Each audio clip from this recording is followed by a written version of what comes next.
ನಮಸ್ಕಾರ ಗೆಳೆಯರಿ, stock market Kannada ಚಾನಲ್ಗೆ ಸ್ವಾಗತ ಸುಸ್ವಾಗತ. ಗೆಳೆಯರಿ, ವಿಡಿಯೋದಲ್ಲಿ ಮಿಡ್ಲ್ ಈಸ್ಟ್ ಗೆ ಸಂಬಂಧಪಟ್ಟಂತೆ ಕೆಲವೊಂದು ಸುದ್ದಿಗಳು ಬಂದಿದ್ದಾವೆ. ಆ ಸುದ್ದಿಗಳನ್ನ ತಿಳ್ಕೊಳ್ಳೋಣ. ಹಾಗೆ ನಮ್ಮ ಭಾರತದ ಗ್ರೋತ್ ಗೆ ಸಂಬಂಧಪಟ್ಟಂತೆ ಕೂಡ ಒಂದು ರೇಟಿಂಗ್ ಬಂದಿದೆ, ಅದನ್ನು ನೋಡೋಣ. ಹಾಗೆ ಇವತ್ತು ಹಲವಾರು ಕಂಪನಿಗಳು ತಮ್ಮ Q4 ರಿಸಲ್ಟ್ ಅನ್ನು ಅನೌನ್ಸ್ ಮಾಡಿದ್ದಾವೆ. ಆ ರಿಸಲ್ಟ್ ಅನ್ನು ಕೂಡ ಓವರ್ ವ್ಯೂ ಮಾಡಿ ತಿಳ್ಕೊಳ್ಳುವಂತ ಪ್ರಯತ್ನವನ್ನು ಮಾಡೋಣ.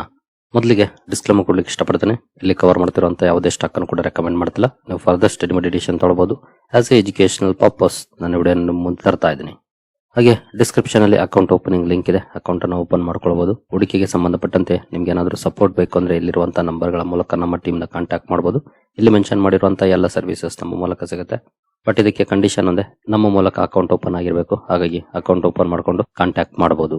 ಮೊದಲಿಗೆ ಇರಾನ್ ವಾರ್ ನ ಇಂಪ್ಯಾಕ್ಟ್ ದುಬೈ ಮೇಲೆ ಹೇಗಾಗ್ತಿದೆ ಅನ್ನೋದನ್ನ ನೋಡಬಹುದು.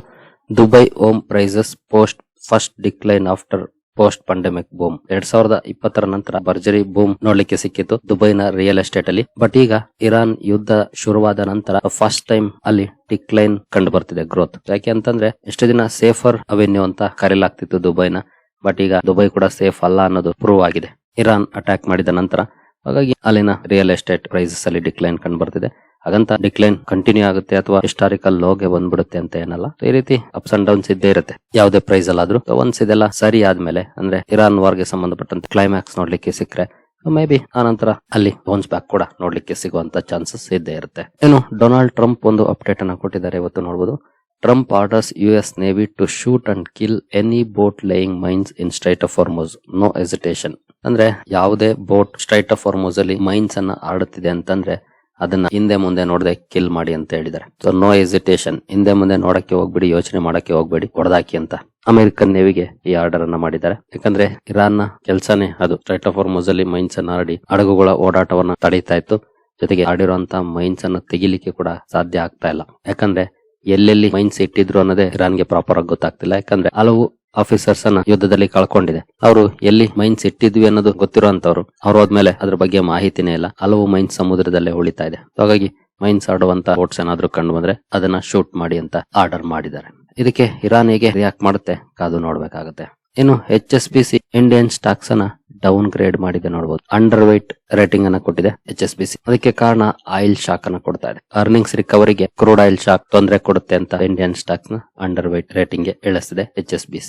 ಇನ್ನು ನೆಕ್ಸ್ಟ್ ಒಂದು ಕಡೆ ನಾವು ಬರೋದಾದ್ರೆ ಇನ್ಫೋಸಿಸ್ ನ ರಿಸಲ್ಟ್ ಇವತ್ತು ಅನೌನ್ಸ್ ಆಗಿದೆ. Company 25 rupees per share dividend announce ಮಾಡಿದೆ. ಫೈನಲ್ ಡಿವಿಡೆಂಡ್ ಆಗಿ 25 ರೂಪಾಯಿ ಪರ್ ಶೇರ್ ಕೊಡ್ತಾ ಇದೆ. ಹಾಗೆ ಜೂನ್ 23ಕ್ಕೆ ಕಂಪನಿಯ ಆನ್ಯುವಲ್ ಜನರಲ್ ಮೀಟಿಂಗ್ ಕೂಡ ಇದೆ, ನೋಡಬಹುದು. ಇನ್ನು ಕಂಪನಿಯ ನಂಬರ್ಸ್ ಅನ್ನ ನೋಡೋದಾದ್ರೆ ಕನ್ಸಾಲಿಡೇಟೆಡ್ ನಂಬರ್ಸ್ ಅನ್ನ ಓಪನ್ ಮಾಡಿದ್ದೀನಿ ನಾನು. ಇಲ್ಲಿ ಮೆನ್ಷನ್ ಮಾಡಿರುವಂತಹ ನಂಬರ್ಸ್ ಎಲ್ಲಾನು ಕೂಡ ಕೋಟಿಗಳಲ್ಲಿದೆ, ನೋಡಬಹುದು. ಸೀಕ್ವೆನ್ಸ್ ನೋಡಬಹುದು, ಮಾರ್ಚ್ 25, ಡಿಸೆಂಬರ್ 25, ಇದು ಮಾರ್ಚ್ 26 ಇದೆ. ಕಂಪನಿಯ ಟೋಟಲ್ ಇನ್ಕಮ್ ನೋಡೋದಾದ್ರೆ 42,115 ಕೋಟಿ ಇತ್ತು ಹಿಂದಿನ ವರ್ಷ. ಹಿಂದಿನ ಕ್ವಾರ್ಟರ್ ಅಲ್ಲಿ 46,618, ಈಗ 47,561 ಆಗಿದೆ. ಅಂದ್ರೆ ಇಯರ್ಲಿ ಆಗ್ಬೋದು ಅಥವಾ ಕ್ವಾರ್ಟರ್ಲಿ ಆಗ್ಬೋದು, ಎರಡು ಕಡೆ ಇಂಪ್ರೂವ್ ಆಗಿದೆ ಕಂಪನಿಯ ಟೋಟಲ್ ಇನ್ಕಮ್.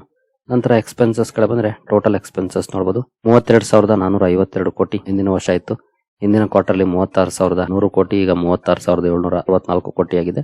ಇನ್ಕಮ್ ಇಂದ ಎಕ್ಸ್ಪೆನ್ಸಸ್ ಕಳೆದ್ರೆ PBT ಸಿಗುತ್ತೆ. PBT ನೋಡಬಹುದು, 9,663, 10,518, ಈಗ 10,797. ಇಯರ್ಲಿ ಕ್ವಾರ್ಟರ್ಲಿ ಎರಡು ಕಡೆ PBT ಅಲ್ಲಿ ಇಂಪ್ರೂವ್ಮೆಂಟ್ ನೋಡ್ಲಿಕ್ಕೆ ಸಿಕ್ಕಿದೆ. ನಂತರ ಟ್ಯಾಕ್ಸ್ ಎಕ್ಸ್ಪೆನ್ಸಸ್ ಬರುತ್ತೆ. ಟ್ಯಾಕ್ಸ್ ಎಕ್ಸ್ಪೆನ್ಸಸ್ ಕಳೆದ್ಮೇಲೆ ಪ್ರಾಫಿಟ್ ಫಾರ್ ದ ಪೀರಿಯಡ್ ನಾವು ಇಲ್ಲಿ ನೋಡೋದಾದ್ರೆ ಇಲ್ಲಿ ನೋಡಬಹುದು, ಹಿಂದಿನ ವರ್ಷ 7,038 ಕೋಟಿ ಇತ್ತು. ಹಿಂದಿನ ಕ್ವಾರ್ಟರ್ಲಿ 6,666 ಕೋಟಿ, ಈಗ 8,509 ಕೋಟಿ ಆಗಿದೆ. ಇಯರ್ಲಿ ಆಗ್ಬೋದು ಅಥವಾ ಕ್ವಾರ್ಟರ್ಲಿ ಆಗ್ಬೋದು, ಕಂಪನಿಯ ಪರ್ಫಾರ್ಮೆನ್ಸ್ ತುಂಬಾ ಚೆನ್ನಾಗಿ ಇಂಪ್ರೂವ್ ಆಗಿದೆ. ಇನ್ನು EPS ಅಲ್ಲಿ ನೋಡಿದ್ರೆ ಸೇಮ್ ಪ್ರಪೋರ್ಷನೇಟ್ ಅಲ್ಲಿ ಜಸ್ಟ್ ಆಗುತ್ತೆ. 16.98, 16.17, 21.01 ಆಗಿದೆ. ಒಳ್ಳೆ ಇಂಪ್ರೂವ್ಮೆಂಟ್ ನೋಡ್ಲಿಕ್ಕೆ ಸಿಕ್ಕಿದೆ. ಇನ್ನು ಸೆಗ್ಮೆಂಟ್ ವೈಸ್ ರೆವೆನ್ಯೂ ನೋಡೋದಾದ್ರೆ ಫೈನಾನ್ಷಿಯಲ್ ಸರ್ವಿಸಸ್ ನೋಡಬಹುದು, ಇಯರ್ಲಿ ಕ್ವಾರ್ಟರ್ಲಿ ಎರಡು ಕಡೆ ಇಂಪ್ರೂವ್ ಆಗಿದೆ. ನಂತರ ಮ್ಯಾನುಫ್ಯಾಕ್ಚರಿಂಗ್ ಸೆಗ್ಮೆಂಟ್ ಕ್ವಾರ್ಟರ್ಲಿ ಸ್ವಲ್ಪ ಡೌನ್ ಇದೆ, ಇಯರ್ಲಿ ಇಂಪ್ರೂವ್ ಆಗಿದೆ. ಎನರ್ಜಿ ಯುಟಿಲಿಟೀಸ್ ಇಯರ್ಲಿ ಕ್ವಾರ್ಟರ್ಲಿ ಎರಡು ಕಡೆ ಇಂಪ್ರೂವ್ ಆಗಿದೆ. ರಿಟೇಲ್ ಅಲ್ಲಿ ಅಲ್ಲೂ ಕೂಡ ಇಂಪ್ರೂವ್ಮೆಂಟ್ ನೋಡ್ಲಿಕ್ಕೆ ಸಿಕ್ಕಿದೆ. ಕಮ್ಯುನಿಕೇಶನ್ ಅಲ್ಲೂ ಕೂಡ ಇಂಪ್ರೂವ್ಮೆಂಟ್ ಇದೆ. ಐಟೆಕ್ ಅಲ್ಲಿ ಅಲ್ಲೂ ಕೂಡ ಒಂದಷ್ಟು ಇಂಪ್ರೂವ್ಮೆಂಟ್ ನೋಡ್ಲಿಕ್ಕೆ ಸಿಕ್ಕಿದೆ. ಲೈಫ್ ಸೈನ್ಸಸ್ ಅಲ್ಲಿ ಇಂಪ್ರೂವ್ಮೆಂಟ್ ಇದೆ. ಅದರ್ ಸೆಗ್ಮೆಂಟ್ ಕೂಡ ಇಂಪ್ರೂವ್ ಆಗಿದೆ. ಮ್ಯಾನುಫ್ಯಾಕ್ಚರಿಂಗ್ ಅಲ್ಲಿ ಮಾತ್ರ ಕ್ವಾರ್ಟರ್ಲಿ ಸ್ವಲ್ಪ ಡಿಕ್ಲೈನ್ ಇದೆ, ಬಟ್ ಇನ್ನೆಲ್ಲ ಕಡೆ ಒಳ್ಳೆ ಪರ್ಫಾರ್ಮೆನ್ಸ್ ನೋಡ್ಲಿಕ್ಕೆ ಸಿಕ್ಕಿದೆ ಇಯರ್ಲಿ ಕ್ವಾರ್ಟರ್ಲಿ ಎರಡು ಕಡೆ. ಇನ್ನು ಎಸ್ಟಿಮೇಟ್ಸ್ ಏನಿತ್ತು ನೀವು ಇಲ್ಲಿ ನೋಡಬಹುದು. ನೆಟ್ ಪ್ರಾಫಿಟ್ ಕಂಪನಿ 8,501 ಕೋಟಿ ರಿಪೋರ್ಟ್ ಮಾಡಿದೆ. ಎಸ್ಟಿಮೇಷನ್ ಇತ್ತು 7,398, ಅಂದ್ರೆ ನೆಟ್ ಪ್ರಾಫಿಟ್ ವೈಸ್ ಬೀಟ್ ಮಾಡಿದೆ. ರೆವಿನ್ಯೂ ವೈಸ್ 45,699 ಕೋಟಿ ಎಸ್ಟಿಮೇಟ್ ಮಾಡಿದ್ರು. 46,400 ಕೋಟಿ ರಿಪೋರ್ಟ್ ಮಾಡಿದೆ ಕಂಪನಿ, ಅಲ್ಲೂ ಕೂಡ ಇಂಪ್ರೂವ್ಮೆಂಟ್ ಇದೆ, ಅಂದ್ರೆ ಎಸ್ಟಿಮೇಟ್ ಅನ್ನ ಬೀಟ್ ಮಾಡಿದೆ. ಎಬಿಟ್ 9,565 ಕೋಟಿ ಎಸ್ಟಿಮೇಟ್ ಮಾಡಿದ್ರು, ಬಟ್ ಕಂಪನಿ ರಿಪೋರ್ಟ್ ಮಾಡಿದ್ದು 9,743 ಕೋಟಿ, ಅಲ್ಲೂ ಬೀಟ್ ಆಗಿದೆ. ಮಾರ್ಜಿನ್ಸ್ 20.9 ಎಸ್ಟಿಮೇಟ್ ಮಾಡಿದ್ರು, 21% ರಿಪೋರ್ಟ್ ಮಾಡಿದೆ ಕಂಪನಿ, ಇಲ್ಲೂ ಕೂಡ ಬೀಟ್ ಆಗಿದೆ.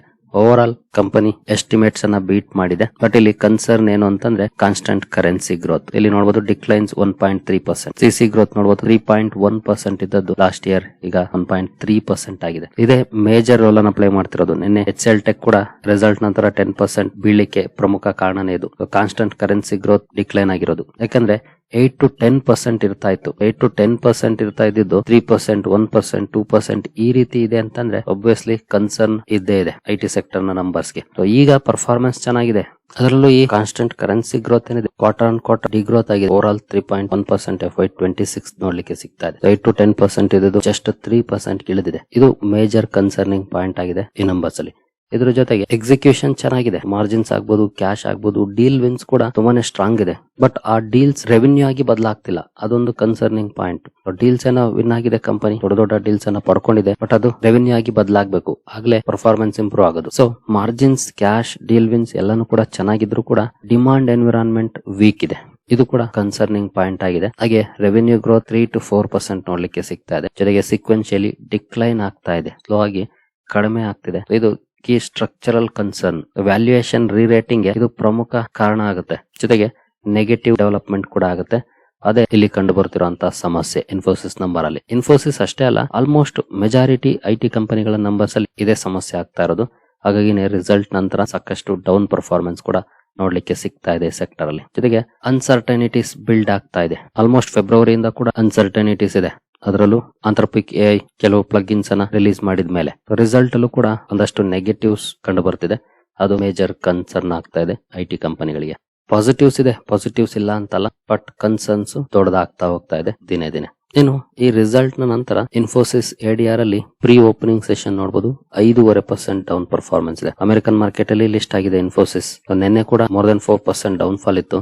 ಇವತ್ತು ನೋಡಬಹುದು 5.5% ಡೌನ್ ಇದೆ. ಅದು ಪ್ರೀ ಮಾರ್ಕೆಟ್ ಸೆಷನ್ ಅಲ್ಲಿ. ಮಾರ್ಕೆಟ್ ಓಪನ್ ಆದ್ಮೇಲೆ ಯಾವ ರೀತಿ ಪರ್ಫಾರ್ಮೆನ್ಸ್ ಬರುತ್ತೋ ಗೊತ್ತಿಲ್ಲ ಇನ್ನು. ಜೊತೆಗೆ ಕ್ಲೋಸಿಂಗ್ ಯಾವ ರೀತಿ ಇರುತ್ತೆ ಆಸ್ ಯೂಶುವಲ್ ಮಾರ್ನಿಂಗ್ ವಿಡಿಯೋದಲ್ಲಿ ಸಾಧ್ಯವಾದ್ರೆ ತಿಳ್ಕೊಳ್ಳೋಣ. But as of now pre opening session ಅಲ್ಲಿ 5.5% ಡೌನ್ ಫಾಲ್ ಇದೆ ಕಂಪನಿಯ ರಿಸಲ್ಟ್ ಅನ್ನ ನೋಡಿದ್ಮೇಲೆ. ಸೊ ಇನ್ ಕೇಸ್ ಡೌನ್ ಅಲ್ಲಿ ಪರ್ಫಾರ್ಮೆನ್ಸ್ ಮುಂದುವರೆದ್ರೆ ನಮ್ಮ ಮಾರ್ಕೆಟ್ ಅಲ್ಲೂ ಕೂಡ ನಾಳೆ ನಾವು ಗ್ಯಾಪ್ ಡೌನ್ ಓಪನಿಂಗ್ ಅನ್ನ ಎಕ್ಸ್ಪೆಕ್ಟ್ ಮಾಡಬಹುದಾಗಿರುತ್ತೆ ಇನ್ಫೋಸಿಸ್ ಸ್ಟಾಕ್ ಅಲ್ಲಿ. ನೋಡೋಣ ಯಾವ ರೀತಿ ಇರುತ್ತೆ ಅಂತ ನಾಳೆ ಪರ್ಫಾರ್ಮೆನ್ಸ್. ಇನ್ನು ಬೇರೆ ಕಂಪನಿಗಳ ರಿಸಲ್ಟ್ ಅನ್ನು ನೋಡಿದ್ರೆ ಸೈಯೆಂಟ್ ಇವತ್ತು ನಂಬರ್ಸ್ ಅನ್ನು ಅನೌನ್ಸ್ ಮಾಡಿದೆ. ಇಯರ್ಲಿ ನೋಡಬಹುದು ಫ್ಲಾಟ್ ಇದೆ ಪರ್ಫಾರ್ಮೆನ್ಸ್. ಕ್ವಾರ್ಟರ್ಲಿ ಸ್ವಲ್ಪ ಮಟ್ಟಿಗೆ ಇಂಪ್ರೂವ್ ಆಗಿದೆ. ಎಬಿಟ್ ಅಲ್ಲಿ ಇಯರ್ಲಿ ಕ್ವಾರ್ಟರ್ಲಿ ಎರಡು ಕಡೆ ಡೌನ್ ಇದೆ. ನೆಟ್ ಪ್ರಾಫಿಟ್ ಅಲ್ಲೂ ಕೂಡ ಡೌನ್ ಪರ್ಫಾರ್ಮೆನ್ಸ್ ನೋಡ್ಲಿಕ್ಕೆ ಸಿಕ್ಕಿದೆ. ಈ ಸಲ 71 ಕೋಟಿ ಎಕ್ಸೆಪ್ಷನಲ್ ಐಟಮ್ಸ್ ಮೈನಸ್ ಆಗಿದೆ, ಹಾಗಾಗಿ ಪರ್ಫಾರ್ಮೆನ್ಸ್ ಡಿಕ್ಲೈನ್ ಆಗಿದೆ ಅಂತ ಹೇಳ್ಬೋದು ಈ ವರ್ಷದಲ್ಲಿ. ಬಟ್ ಆ 71 ಕೋಟಿ ಆಡ್ ಮಾಡಿದ್ರು ಕೂಡ ಕ್ವಾರ್ಟರ್ಲಿ ಇಂಪ್ರೂವ್ ಆಗುತ್ತೆ, ಇಯರ್ಲಿ ಡೌನ್ ಪರ್ಫಾರ್ಮೆನ್ಸ್ ಇರುತ್ತೆ. ನಂತರ ಇಮಾದ್ರಿ ಸ್ಪೆಷಾಲಿಟಿ ಕೆಮಿಕಲ್ಸ್ ಕೂಡ ಇವತ್ತು ನಂಬರ್ಸ್ ಅನ್ನು ಅನೌನ್ಸ್ ಮಾಡಿದೆ. ಪರ್ಫಾರ್ಮೆನ್ಸ್ ನೋಡಬಹುದು ಇಯರ್ಲಿ ಕ್ವಾರ್ಟರ್ಲಿ ಎರಡು ಕಡೆ ಡಿಸೆಂಟ್ ಇಂಪ್ರೂವ್ಮೆಂಟ್ ನೋಡ್ಲಿಕ್ಕೆ ಸಿಕ್ಕಿದೆ. ಎಬಿಟ್ ಅಲ್ಲಿ ಕ್ವಾರ್ಟರ್ಲಿ ಫ್ಲಾಟ್ ಇದೆ, ಇಯರ್ಲಿ ಕೂಡ ಜಸ್ಟ್ 4% ಗ್ರೋ ಆಗಿದೆ. ಬಟ್ ನೆಟ್ ಪ್ರಾಫಿಟ್ ಅಲ್ಲಿ ಪರ್ಫಾರ್ಮೆನ್ಸ್ ಎರಡು ಕಡೆ ಚೆನ್ನಾಗಿದೆ. ಇಯರ್ಲಿ ಕ್ವಾರ್ಟರ್ಲಿ ಎರಡು ಕಡೆ ಒಳ್ಳೆ ಪರ್ಫಾರ್ಮೆನ್ಸ್ ನೋಡ್ಲಿಕ್ಕೆ ಸಿಕ್ಕಿದೆ ಕಂಪನಿಯ ನೆಟ್ ಪ್ರಾಫಿಟ್ ಅಲ್ಲಿ. ಇನ್ನು ಅದಾನಿ ಎನರ್ಜಿ ಸೊಲ್ಯೂಷನ್ಸ್ ಕೂಡ ರಿಸಲ್ಟ್ ಅನ್ನು ಅನೌನ್ಸ್ ಮಾಡಿದೆ. ಇಲ್ಲೂ ಕೂಡ ನೋಡಬಹುದು ಡಿಸೆಂಟ್ ಇಂಪ್ರೂವ್ಮೆಂಟ್ ನೋಡ್ಲಿಕ್ಕೆ ಸಿಕ್ಕಿದೆ ಕಂಪನಿಯ ಸೇಲ್ಸ್ ಅಲ್ಲಿ. ಎಬಿಟ್ ಅಲ್ಲಿ ಸಿಂಗಲ್ ಡಿಜಿಟ್ ಗ್ರೋತ್ ಇದೆ ಇಯರ್ಲಿ ಕ್ವಾರ್ಟರ್ಲಿ. ನೆಟ್ ಪ್ರಾಫಿಟ್ ಅಲ್ಲೂ ಕೂಡ ಸಿಂಗಲ್ ಡಿಜಿಟ್ ಅಲ್ಲಿ ಗ್ರೋ ಆಗಿದೆ. ಇಯರ್ಲಿ ಕ್ವಾರ್ಟರ್ಲಿ ಒಳ್ಳೆ ಇಂಪ್ರೂವ್ಮೆಂಟ್ ನೋಡ್ಲಿಕ್ಕೆ ಸಿಕ್ಕಿದೆ ಅದಾನಿ ಎನರ್ಜಿ ಸೊಲ್ಯೂಷನ್ಸ್ ಅಲ್ಲಿ. ನಂತರ ಮಹೀಂದ್ರಾ ಲಾಜಿಸ್ಟಿಕ್ಸ್ ಇಲ್ಲಿ ಕ್ವಾರ್ಟರ್ಲಿ ಸ್ವಲ್ಪ ಡೌನ್ ಇದೆ, ಇಯರ್ಲಿ 14% ಅಪ್ ಆಗಿದೆ ಸೇಲ್ಸ್. ಎಬಿಟ್ ಅಲ್ಲಿ ಇಯರ್ಲಿ ಕ್ವಾರ್ಟರ್ಲಿ ಎರಡು ಕಡೆ ಒಳ್ಳೆ ಪರ್ಫಾರ್ಮೆನ್ಸ್ ಇದೆ. ನೆಟ್ ಪ್ರಾಫಿಟ್ ಅಲ್ಲಿ ಇಂದಿನ ವರ್ಷ 5 ಕೋಟಿ ಲಾಸ್ ಅಲ್ಲಿ ಇತ್ತು ಕಂಪನಿ, ಈ ಸಲ 22 ಕೋಟಿ ಪ್ರಾಫಿಟ್ ಅನ್ನು ರಿಪೋರ್ಟ್ ಮಾಡಿದೆ. ಹಾಗೆ ಕ್ವಾರ್ಟರ್ಲಿ ಕೂಡ ಒಳ್ಳೆ ಇಂಪ್ರೂವ್ಮೆಂಟ್ ನೋಡ್ಲಿಕ್ಕೆ ಸಿಕ್ಕಿದೆ. ಮಹೀಂದ್ರಾ ಲಾಜಿಸ್ಟಿಕ್ಸ್ ನಂಬರ್ಸ್ ಚೆನ್ನಾಗಿ ಇಂಪ್ರೂವ್ ಆಗಿದೆ. ಇನ್ನು ಟಾಟಾ ಕ್ಯಾಪಿಟಲ್ ಕೂಡ ಇವತ್ತು ನಂಬರ್ಸ್ ಅನ್ನು ಅನೌನ್ಸ್ ಮಾಡಿದೆ. ಇಲ್ಲಿ ನೋಡಬಹುದು ಸಿಂಗಲ್ ಡಿಜಿಟ್ ಅಲ್ಲಿ ಗ್ರೋತ್ ಆಗಿದೆ ಇಯರ್ಲಿ ಕ್ವಾರ್ಟರ್ಲಿ ಎರಡು ಕಡೆ ಸೇಲ್ಸ್ ಅಲ್ಲಿ. ಎಬಿಟ್ ಅಲ್ಲಿ ಒಳ್ಳೆ ಇಂಪ್ರೂವ್ಮೆಂಟ್ ನೋಡ್ಲಿಕ್ಕೆ ಸಿಕ್ಕಿದೆ, ಇಯರ್ಲಿ ಕ್ವಾರ್ಟರ್ಲಿ ಎರಡು ಕಡೆ ಇಂಪ್ರೂವ್ ಆಗಿದೆ. ನೆಟ್ ಪ್ರಾಫಿಟ್ ಅಲ್ಲೂ ಕೂಡ ಇಂಪ್ರೂವ್ಮೆಂಟ್ ಇದೆ. ಒಳ್ಳೆ ಪರ್ಫಾರ್ಮೆನ್ಸ್ ನೋಡ್ಲಿಕ್ಕೆ ಸಿಕ್ಕಿದೆ ಟಾಟಾ ಕ್ಯಾಪಿಟಲ್ ಅಲ್ಲಿ ನೋಡಬಹುದು. ಇನ್ನು TTML ಟಾಟಾ ಟೆಲಿ ಸರ್ವಿಸಸ್ ನೋಡಬಹುದು ಕ್ವಾರ್ಟರ್ಲಿ ಫ್ಲಾಟ್ ಇದೆ, ಇಯರ್ಲಿ 4% ಡೌನ್ ಇದೆ ಕಂಪನಿಯ ಸೇಲ್ಸ್ ಅಲ್ಲಿ. ಎಬಿಟ್ ಅಲ್ಲಿ ಇಯರ್ಲಿ 7% ರೈಸ್ ಆಗಿದೆ, ಬಟ್ ಕ್ವಾರ್ಟರ್ಲಿ ಸ್ವಲ್ಪ ಡೌನ್ ಇದೆ. ನೆಟ್ ಪ್ರಾಫಿಟ್ ಅಲ್ಲಿ ಈ ಸಲ 663 ಕೋಟಿ ಎಕ್ಸೆಪ್ಷನಲ್ ಐಟಮ್ಸ್ ಪ್ಲಸ್ ಆಗಿದೆ. ಇಲ್ಲಾಂದಿದ್ರೆ ಕಂಪನಿ ಲಾಸ್ ಅಲ್ಲಿ ಇರ್ತಾ ಇತ್ತು. ಎಕ್ಸೆಪ್ಷನಲ್ ಐಟಮ್ಸ್ ಆಡ್ ಆಗಿರೋದ್ರಿಂದ 581 ಕೋಟಿ ಪ್ರಾಫಿಟ್ ಅನ್ನ ರಿಪೋರ್ಟ್ ಮಾಡಿದೆ. ಓವರ್ ಆಲ್ ಅದನ್ನ ತೆಗೆದ್ರು ಕೂಡ ಇಯರ್ಲಿ ಒಳ್ಳೆ ಇಂಪ್ರೂವ್ಮೆಂಟ್ ಇರ್ತಾ ಇತ್ತು, ಅಂದ್ರೆ ಲಾಸ್ ಕಡಿಮೆ ಆಗ್ತಾ ಇತ್ತು ಎಕ್ಸೆಪ್ಷನಲ್ ಐಟಮ್ಸ್ ಇಲ್ಲ ಅಂದಿದ್ರು ಕೂಡ. ಹಾಗೆ ಕ್ವಾರ್ಟರ್ಲಿ ಇಯರ್ಲಿ ಕೂಡ ಇಂಪ್ರೂವ್ ಆಗ್ತಾ ಇತ್ತು. ಬಟ್ ಅಡ್ಜಸ್ಟ್ಮೆಂಟ್ ನ ಕಾರಣಕ್ಕೆ ಕಂಪನಿ 181 ಕೋಟಿ ಪ್ರಾಫಿಟ್ ಅನ್ನು ರಿಪೋರ್ಟ್ ಮಾಡಿದೆ. ಇಲ್ಲ ಅಂದ್ರೆ ಏನಂತ ಪ್ರಾಫಿಟ್ ಇರ್ತಾ ಇಲ್ಲ, ಲಾಸ್ ಇರ್ತಾ ಇತ್ತು ಕಂಪನಿದು. ಇದೊಂದು ರಿಸ್ಕಿ ಕಂಪನಿ. ಟಾಟಾ ಗ್ರೂಪ್ ಆಗಿದ್ರು ಕೂಡ ಇಲ್ಲಿ ಬಿಸ್ನೆಸ್ ಏನು ಅಷ್ಟು ಸ್ಟ್ರಾಂಗ್ ಪರ್ಫಾರ್ಮೆನ್ಸ್ ಇಲ್ಲ. ಅದನ್ನ ಈ ನಂಬರ್ಸ್ ಅಲ್ಲೇ ನೋಡಿ ತಿಳ್ಕೊಳ್ಬಹುದು. ಜೊತೆಗೆ ಲಾಸ್ ಮೇಕಿಂಗ್ ಕಂಪನಿ ಈ ಸಲ ಅಡ್ಜಸ್ಟ್ಮೆಂಟ್ ಕಾರಣಕ್ಕೆ ಪ್ರಾಫಿಟ್ ರಿಪೋರ್ಟ್ ಮಾಡಿದೆ ಅಷ್ಟೇ. ರಿಸ್ಕಿ ಕಂಪನಿ, ಕೇರ್ಫುಲ್ ಆಗಿರಬೇಕು. ಏನು ಟಿಪ್ಸ್ ಮ್ಯೂಸಿಕ್ ಅಲ್ಲಿ ಇತ್ತೀಚೆಗೆ ತುಂಬಾ ಒಳ್ಳೆ ಪರ್ಫಾರ್ಮೆನ್ಸ್ ನೋಡಕ್ಕೆ ಸಿಗ್ತಾ ಇದೆ. ಬಿಸ್ನೆಸ್ ವೈಸ್ ಕೂಡ ನೋಡಬಹುದು, ತುಂಬಾ ಚೆನ್ನಾಗಿ ಇಂಪ್ರೂವ್ ಆಗಿದೆ ಇಯರ್ಲಿ, ಕ್ವಾರ್ಟರ್ಲಿ, ಸೇಲ್ಸ್ ಅಲ್ಲಿ, ಹಾಗೆ ಎಬಿಟ್ ಅಲ್ಲಿ ಕೂಡ ಇಂಪ್ರೂವ್ಮೆಂಟ್ ನೋಡ್ಲಿಕ್ಕೆ ಸಿಕ್ಕಿದೆ. ನೆಟ್ ಪ್ರಾಫಿಟ್ ಅಲ್ಲೂ ಕೂಡ ಒಳ್ಳೆ ಪರ್ಫಾರ್ಮೆನ್ಸ್ ಇದೆ. ಕ್ವಾರ್ಟರ್ಲಿ ಏನ್ ಬಿಗ್ ಡಿಫರೆನ್ಸ್ ಆಗಿಲ್ಲ, ಬಟ್ ಇಯರ್ಲಿ ನೋಡಬಹುದು 93% ಅಪ್ ಆಗಿದೆ. ಒಳ್ಳೆ ಪರ್ಫಾರ್ಮೆನ್ಸ್ ಇದೆ ಟಿಪ್ಸ್ ಮ್ಯೂಸಿಕ್ ಅಲ್ಲಿ Q4 ಅಲ್ಲಿ. ನಂತರ SWS solar, sterling and Wilson ಇಲ್ಲಿ ಪರ್ಫಾರ್ಮೆನ್ಸ್ ನೋಡಬಹುದು. ಇಯರ್ಲಿ ಕ್ವಾರ್ಟರ್ಲಿ 2 ಕಡೆ ಸ್ವಲ್ಪ ಡೌನ್ ಇದೆ. ಎಬಿಟ್ ಅಲ್ಲಿ ಇಯರ್ಲಿ ಕ್ವಾರ್ಟರ್ಲಿ 2 ಕಡೆ ಅಪ್ ಆಗಿದೆ. ನೆಟ್ ಪ್ರಾಫಿಟ್ ಅಲ್ಲಿ 2 ಕಡೆ ಅಪ್ ಆಗಿದೆ. ರೆವೆನ್ಯೂ ವೈಸ್ ಅಂಡರ್ ಪರ್ಫಾರ್ಮೆನ್ಸ್ ಅನ್ನು ಮಾಡಿದ್ರು ಕೂಡ ಎಬಿಟ್ ಅಂಡ್ ನೆಟ್ ಪ್ರಾಫಿಟ್ ಅಲ್ಲಿ ಒಳ್ಳೆ ಪರ್ಫಾರ್ಮೆನ್ಸ್ ಮಾಡಿದೆ ಸ್ಟರ್ಲಿಂಗ್ ಅಂಡ್ ವಿಲ್ಸನ್. ಏನು ಆದಿತ್ಯ ಬಿರ್ಲಾ AMC ಇಲ್ಲಿ ಪರ್ಫಾರ್ಮೆನ್ಸ್ ನೋಡಬಹುದು. ಕ್ವಾರ್ಟರ್ಲಿ ಸ್ವಲ್ಪ ಡೌನ್ ಇದೆ. ಇಯರ್ಲಿ 7% ಅಪ್ ಆಗಿದೆ. ಎಬಿಟ್ ಅಲ್ಲಿ ಅಗೇನ್ ಇಯರ್ಲಿ 9% ಅಪ್ ಆಗಿದೆ. ಕ್ವಾರ್ಟರ್ಲಿ ಡೌನ್ ಇದೆ. ನೆಟ್ ಪ್ರಾಫಿಟ್ ಅಲ್ಲಿ ಕೂಡ ಇಯರ್ಲಿ ಕ್ವಾರ್ಟರ್ಲಿ 2 ಕಡೆ ಡೌನ್ ಪರ್ಫಾರ್ಮೆನ್ಸ್ ನೋಡ್ಲಿಕ್ಕೆ ಸಿಕ್ಕಿದೆ ಆದಿತ್ಯ ಬಿರ್ಲಾ AMC ಅಲ್ಲಿ. ನಂತರ ರಾಜೇಶ್ ಪವರ್ ಇಲ್ಲಿ ಪರ್ಫಾರ್ಮೆನ್ಸ್ ನೋಡಬಹುದು, ತುಂಬಾ ಚೆನ್ನಾಗಿ ಇಂಪ್ರೂವ್ ಆಗಿದೆ. ಇಯರ್ಲಿ ಕ್ವಾರ್ಟರ್ಲಿ 2 ಕಡೆ ಎಬಿಟ್ ಅಲ್ಲಿ ಒಳ್ಳೆ ಪರ್ಫಾರ್ಮೆನ್ಸ್ ಇದೆ. ನೆಟ್ ಪ್ರಾಫಿಟ್ ಅಲ್ಲೂ ಕೂಡ ಒಳ್ಳೆ ಪರ್ಫಾರ್ಮೆನ್ಸ್ ನೋಡ್ಲಿಕ್ಕೆ ಸಿಕ್ಕಿದೆ. Over all Rajesh power Q4 ಅಲ್ಲಿ ಒಳ್ಳೆ ಪರ್ಫಾರ್ಮೆನ್ಸ್ ಮಾಡಿದೆ. ನಂತರ ಯೂನಿಯನ್ ಬ್ಯಾಂಕ್ ನಂಬರ್ಸ್ ನೋಡಬಹುದು, ಸಿಂಗಲ್ ಡಿಜಿಟ್ ಅಲ್ಲಿ ಡೌನ್ ಗ್ರೋತ್ ನೋಡ್ಲಿಕ್ಕೆ ಸಿಕ್ಕಿದೆ. ಎಬಿಟ್ ಫ್ಲಾಟ್ ಇದೆ ಅಂತ ಬಿಗ್ ಡಿಫರೆನ್ಸ್ ಏನಾಗಿಲ್ಲ. ನೆಟ್ ಪ್ರಾಫಿಟ್ ಅಲ್ಲಿ ಸ್ವಲ್ಪ ಮಟ್ಟಿಗೆ ಇಂಪ್ರೂವ್ಮೆಂಟ್ ನೋಡ್ಲಿಕ್ಕೆ ಸಿಕ್ಕಿದೆ. Mixed set of numbers. ಜೊತೆಗೆ ಇದು ಬ್ಯಾಂಕ್ ಆಗಿರೋದ್ರಿಂದ NPS ಕೂಡ ಚೆಕ್ ಮಾಡ್ಕೊಳ್ಬೇಕು ಅಂಡ್ ಪ್ರಾವಿಷನಿಂಗ್. ಇನ್ನು UTI AMC ಕೂಡ ಜಸ್ಟ್ ನಾವು ರಿಸಲ್ಟ್ ಅನೌನ್ಸ್ ಮಾಡಿದೆ. Quarter on quarter consolidated number ಇದೆ. ಕಂಪನಿ 67 ಕೋಟಿ ನೆಟ್ ಲಾಸ್ ಅನ್ನು ರಿಪೋರ್ಟ್ ಮಾಡಿದೆ. ಇಂದಿನ ಕ್ವಾರ್ಟರ್ಲಿ 121 ಕೋಟಿ ಪ್ರಾಫಿಟ್ ಆಯ್ತು. ಏನು ಇನ್ಕಮ್ ಕೂಡ 22% ಡೌನ್ ಆಗಿದೆ. Interim dividend 40 per share announce ಮಾಡಿದೆ ಕಂಪನಿ. ಇನ್ನು IEX ರಿಸಲ್ಟ್ ಅನ್ನು ಅನೌನ್ಸ್ ಮಾಡಿದೆ. Year on year consolidated numbers ಇದೆ. ಇಲ್ಲಿ ಪ್ರಾಫಿಟ್ 10.8% ರೈಸ್ ಆಗಿದೆ year on year. Revenue 22.5% up ಆಗಿದೆ. ಎಬಿಟಾ 23% ಅಪ್ ಆಗಿದೆ ಇಯರ್ ಆನ್ ಇಯರ್. ಮಾರ್ಜಿನ್ ಕೂಡ ಚೆನ್ನಾಗಿ ಇಂಪ್ರೂವ್ ಆಗಿದೆ. 85.27 ಇಂದ 85.68 ಹೋಗಿದೆ. ₹2 ಪರ್ ಶೇರ್ ಡಿವಿಡೆಂಡ್ ಕೂಡ ಅನೌನ್ಸ್ ಮಾಡಿದೆ ಕಂಪನಿ. ಸರಿ ಗೆಳೆಯರಿ, ನಿಮ್ಗೆ ಏನಾದ್ರು ಸ್ಟಾಕ್ ಮಾರ್ಕೆಟ್ ಬಗ್ಗೆ ಕಲಿಯುವಂತ ಆಸಕ್ತಿ ಇದ್ರೆ ನಮ್ಮ ತರಬೇತಿ ಕಾರ್ಯಕ್ರಮ ಇದೆ, ಇಂಟ್ರೆಸ್ಟ್ ಇರೋರು ಸೇರ್ಕೊಳ್ಬಹುದು. ಇದು ಪ್ಯೂರ್ಲಿ ಎಜುಕೇಶನಲ್ ಕಂಟೆಂಟ್ ಅನ್ನು ಹೊಂದಿರುವಂತಹ ಪ್ರೋಗ್ರಾಮ್ ಆಗಿರುತ್ತೆ. ಇಲ್ಲಿ ಯಾವುದೇ ರೀತಿ ಸ್ಟಾಕ್ ರೆಕಮೆಂಡೇಶನ್ ಸಿಗೋದಿಲ್ಲ. ಬಟ್ ಒಂದೊಳ್ಳೆ ಕಂಪನಿಯನ್ನ ಹೇಗೆ ಫೈಂಡ್ ಮಾಡಬೇಕು, ಏನೆಲ್ಲ ಸ್ಟಡಿ ಮಾಡಬೇಕು, ಹೀಗೆ 10 ಹಲವು ವಿಷಯವನ್ನ ಒಳಗೊಂಡಿರುತ್ತೆ. ಇಂಟ್ರೆಸ್ಟ್ ಇರೋರು ಇಮೇಲ್ ಮೂಲಕ ಸಂಪರ್ಕ ಮಾಡಬಹುದು. ಸರಿ ಗೆಳೆಯರಿ, ಈ ಎಲ್ಲ ಅಪ್ಡೇಟ್ಸ್ ನಿಮ್ಗೆ ಇಷ್ಟ ಆಗಿದೆ ಅನ್ಕೊಳ್ತೀನಿ. ಹಾಗೆ ಡಿಸ್ಕ್ರಿಪ್ಷನ್ ಅಲ್ಲಿ ಅಕೌಂಟ್ ಓಪನಿಂಗ್ ಲಿಂಕ್ ಇದೆ, ಅಕೌಂಟ್ ಅನ್ನು ಓಪನ್ ಮಾಡ್ಕೊಳ್ಬಹುದು.